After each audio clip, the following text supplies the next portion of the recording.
मित्रमंडळींनो, please आपल्या चॅनलचे लवकरात लवकर 1000 सबस्क्रायबर होण्यासाठी आपल्या चॅनलला सबस्क्राईब करून घ्या. तर चला बघूया आजच्या भागात काय घडलं आहे.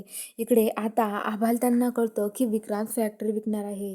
नक्की काय घडलं हे बघायला व्हिडिओ शेवटपर्यंत बघत राहा. तर आता इकडं जे आबांते आहेत ते सगळेजण जसाच्या कामामध्ये असते आणि आता राणीला कळतं की विक्रांत सर फॅक्टरी विकणार आहे. त्यामुळे ती म्हणते की तर फॅक्टरीच्या डीलचे कागदपत्र ते बघून आश्चर्यचकित होते आणि ती आता तिकडे बाहेर येते. इकडे तिकडे आबांना आणि इंद्राला शोधत असते. तेवढ्यात तिला आबा आणि इंद्र दिसतात. तर आता ती आबाकडं त्यांच्याकडे येते. म्हणते की आबा मला तुम्हाला काहीतरी सांगायचे. आबा म्हणतात राणी बोल ना काय झालं. तर राणी म्हणते की अहो आबा तुम्हाला माहिती का काय झालं आहे विक्रांत सरांचं. अहो विक्रांत सरांनी तुम्हाला माहिती का फॅक्टरीच्या डीलचे कागदपत्र बघितले मी त्यांच्याजवळ. तर इंद्र म्हणतो काय राणी काय बघितलं तू कागदपत्र.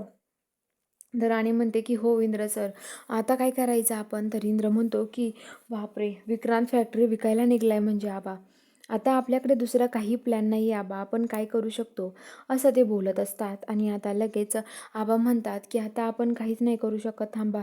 तर इकडे आता जी राणी आहे ती राणी तिथे चाललेली असते. तेवढ्यात तिला जोगा जे आहे तो त्याचा प्लॅन असतो तिला पाडून द्यायचं आणि लोटून द्यायचं त्याचा प्लॅन हा सगळा चालू असतो. आणि आता राणी चाललेली असते तेवढ्यात तिकडून गजा तिला लोटून देतो. पण तेवढ्यात तिकडून आता जे हे असतं हातगाडी तिकडून येत असते आणि त्याच्यावरती ती पडते. आणि तिकडून इंद्र राणीला पकडायला जातो. इंद्र पण त्याच्यावरती पडतो.